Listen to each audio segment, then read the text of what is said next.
એકાદશી વ્રતકથા સાંભળતા સર્વ ભાવિક ભક્તજનોના હૃદયમાં વિરાજમાન પરમાત્માને મારા પ્રણામ। આજે આપણે જે એકાદશીની વ્રતકથા સાંભળીશું તેનો મહિમા એટલો છે કે વર્ષભરમાં આવતી જે 24 એકાદશી કરીએ આપણે અને 24 એકાદશીનું જે ફળ મળે એ ફળ આ એક એકાદશીનું વ્રત કરવાથી મળી જાય છે। એવી એકાદશી છે જ્યેષ્ઠ મહિનાના શુક્લ પક્ષમાં આવતી નિર્જળા એકાદશી। તો નિર્જળા એકાદશીની વ્રતકથા સાંભળીએ। હરિ ઓમ। યુધિષ્ઠિર કહે છે, જનાર્દન, જેઠ મહિનાના શુક્લ પક્ષ એટલે કે સુદમાં જે એકાદશી આવે છે એનું કૃપા કરીને વર્ણન કરો।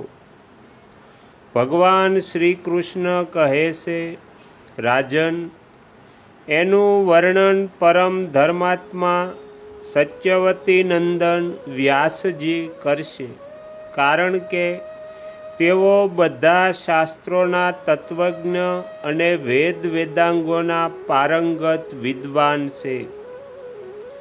ત્યારે વેદવ્યાસજી કહે છે કે બંને પક્ષોની એકાદશીઓના દિવસે ભોજન ન કરવું, બારસના દિવસે સ્નાન વગેરે કરીને પવિત્ર થઈને પુષ્પોથી ભગવાન કેશવની પૂજા કરવી।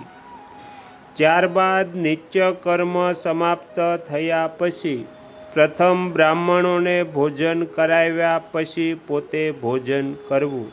રાજન, જનના શૌચ અને મરણા શૌચમાં પણ એકાદશીના દિવસે ભોજન ન કરવું।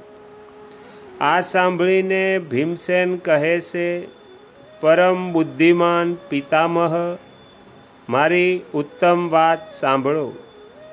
રાજા યુધિષ્ઠિર, માતા કુંતી, દ્રૌપદી, અર્જુન, નકુલ અને સહદેવ આ બધા એકાદશીએ ક્યારેય ભોજન નથી કરતા અને મને પણ તેઓ હંમેશા એમ જ કહે છે, ભીમસેન, તમે પણ એકાદશીએ ભોજન ન કરો।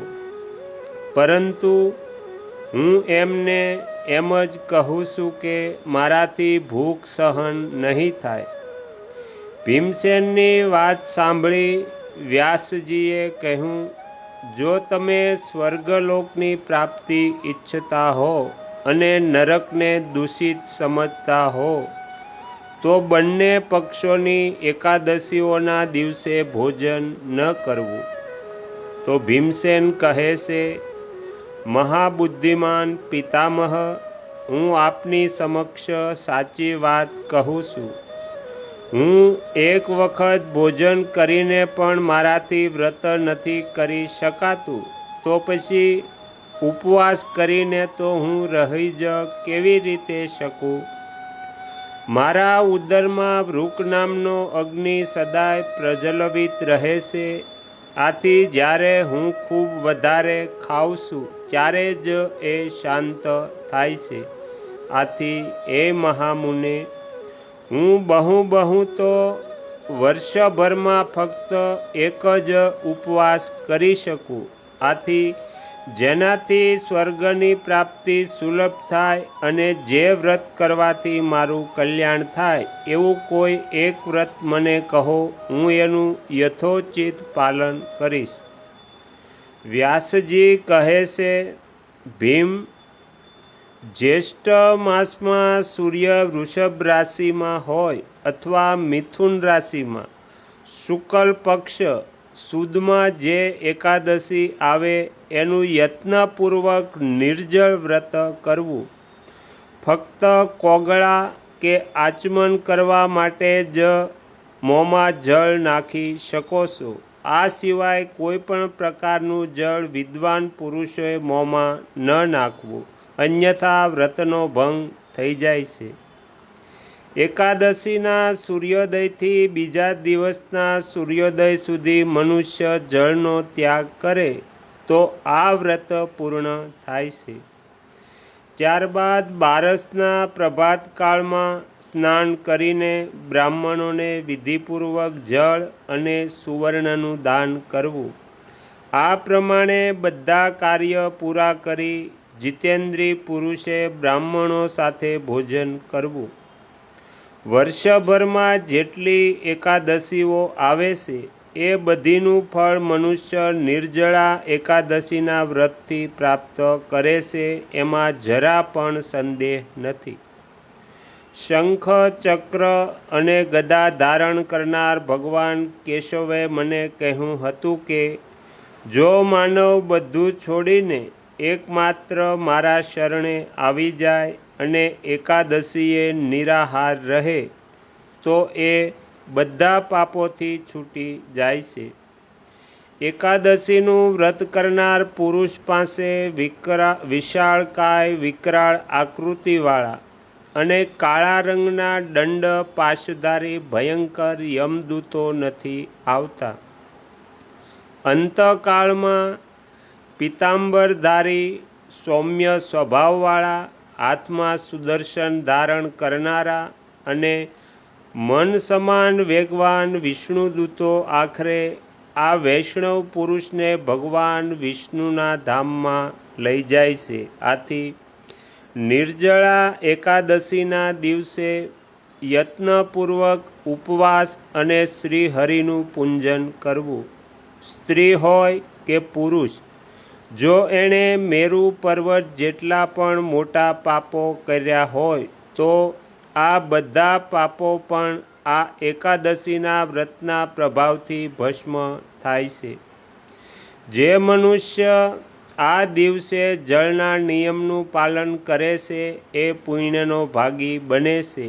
એને એક એક પહોરમાં કોટી કોટી સોના મહોરોનું દાન કરવાનું ફળ પ્રાપ્ત થાય છે એવું સાંભળવામાં આવ્યું છે.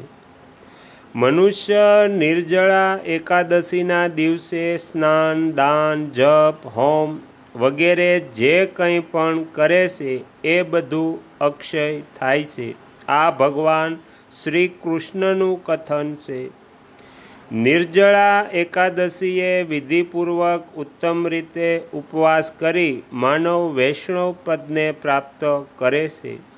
જે મનુષ્ય એકાદશીના દિવસે અન્ન ખાય છે એ પાપનું ભોજન કરે છે. આ લોકમાં એ ચાંડાળ સમાન છે અને મૃત્યુ પછી દુર્ગતિને પ્રાપ્ત થાય છે. જ્યેષ્ઠ માસના શુક્લ પક્ષ સુદમાં એકાદશીએ ઉપવાસ કરીને જે મનુષ્ય દાન આપશે એ પરમ પદને પ્રાપ્ત થશે. જેમણે એકાદશીએ ઉપવાસ કર્યો છે તેઓ બ્રહ્મહત્યારા, દારૂડિયા, ચોર અને ગુરુદ્રોહી હોય તો પણ બધા પાપોથી મુક્ત થાય છે. કુંતીનંદન, નિર્જળા એકાદશીના દિવસે શ્રદ્ધાળુ સ્ત્રી પુરુષો માટે જે વિશેષ દાન અને કર્તવ્ય વિહિત છે એ સાંભળો. આ દિવસે જળમાં શયન કરનાર ભગવાન વિષ્ણુનું પૂજન અને જળમયી ધેનુનું દાન કરવું જોઈએ અથવા પ્રત્યક્ષ ધેનુ કે દુધાળી ગાયનું દાન કરવું યોગ્ય છે. જરૂરી દક્ષિણા અને જુદા જુદા પ્રકારના વ્યજનો દ્વારા યત્નપૂર્વક બ્રાહ્મણોને સંતુષ્ટ કરવા જોઈએ.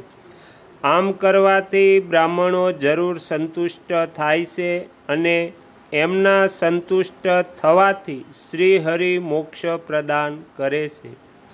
જેમણે શમ, દમ અને દાનમાં પ્રવૃત્ત થઈને શ્રીહરિની પૂજા અને જાગરણ કરીને આ નિર્જળા એકાદશીનું વ્રત કર્યું છે એમણે પોતાના સહિત વીતેલી 100 પેઢીઓને અને આવનારી 100 પેઢીઓને ભગવાન વાસુદેવના પરમધામમાં પહોંચાડી દીધી છે. નિર્જળા એકાદશીના દિવસે અન્ન, વસ્ત્ર, ગાય, જળ, પથારી, સુંદર આસન કરમંડળ અને છત્રીનું દાન કરવું જોઈએ. જે શ્રેષ્ઠ અને સુપાત્ર બ્રાહ્મણને પગરખાં દાન કરે છે એ સોનાના વિમાનમાં બેસીને સ્વર્ગલોકમાં જાય છે. જે આ એકાદશીના મહિમાને ભક્તિપૂર્વક સાંભળે છે અથવા એનું વર્ણન કરે છે એ સ્વર્ગલોકમાં જાય છે. 14 યુક્ત અમાસના સૂર્યગ્રહણના સમયે શ્રાદ્ધ કરીને મનુષ્ય જે ફળ પ્રાપ્ત કરે છે એ જ ફળ આને સાંભળવાથી પ્રાપ્ત થાય છે. પહેલાં દાતણ કરીને નિયમ લેવો જોઈએ કે હું ભગવાન કેશવની પ્રસન્નતા માટે એકાદશીએ નિરાહાર રહીને આચમન સિવાય બીજા જળનો પણ ત્યાગ કરીશ. 12 દેવેશ્વર ભગવાન વિષ્ણુનું પૂજન કરવું. ગંધ, ધૂપ, પુષ્પ અને સુંદર વસ્ત્રથી વિધિપૂર્વક પૂજન કરી જળના ઘડાનો સંકલ્પ કરીને આ પ્રમાણે પ્રાર્થના કરવી. સંસાર સાગરથી તારનારા હે દેવદેવ હૃષિકેશ, આ જળના ઘડાનું દાન કરવાથી આપ મને પરમ ગતિ પ્રાપ્ત કરાવો. આ રીતે પ્રાર્થના કરવી. ભીમસેન, નિર્જળા એકાદશીના દિવસે શ્રેષ્ઠ બ્રાહ્મણોને સાકર સાથે જળના ઘડાનું દાન કરવું જોઈએ. આમ કરવાથી મનુષ્ય ભગવાન વિષ્ણુની નજીક પહોંચીને આનંદનો અનુભવ કરે છે. ત્યારબાદ 12 બ્રાહ્મણોને ભોજન કરાવ્યા પછી પોતે ભોજન કરવું. જેઓ આ રીતે પૂર્ણરૂપે પાપનાશીની એકાદશીનું વ્રત કરે છે તેઓ બધા પાપોથી મુક્ત થઈને અનામય પદને પ્રાપ્ત થાય છે. આ સાંભળી ભીમસેને પણ આ શુભ દિવસનું વ્રત કરવાનું શરૂ કરી દીધું. તો અહીંયા એકાદશી વ્રતકથા સમાપ્ત થાય છે. હવે પછીના વિડીયોમાં આપણે એકાદશીના દિવસે શ્રીમદ્ ભગવદ્ ગીતાનો પાઠ સાંભળવાનું બહુ જ મહાત્મય હોય છે. તો આપણે 13મા અધ્યાયનું મહાત્મય સાંભળીશું. તમે તમારો કિંમતી સમય આપી એકાગ્ર ચિત્તે પ્રસન્નતાપૂર્વક આ એકાદશી વ્રતકથા સાંભળી એ બદલ હું આપ સૌનો ખૂબ ખૂબ આભાર વ્યક્ત કરું છું અને આશા પણ રાખું છું કે તમને સાંભળવી ગમી હશે. જો ગમી હોય તો બીજા 5 લોકોને પણ સંભળાવજો. શ્રી સદગુરુ દેવની જય. આગળના વિડીયો જોવા માટે આ ચેનલને સબસ્ક્રાઈબ કરો અને જો આ વિડીયો પસંદ આવ્યો હોય તો લાઈક કરો.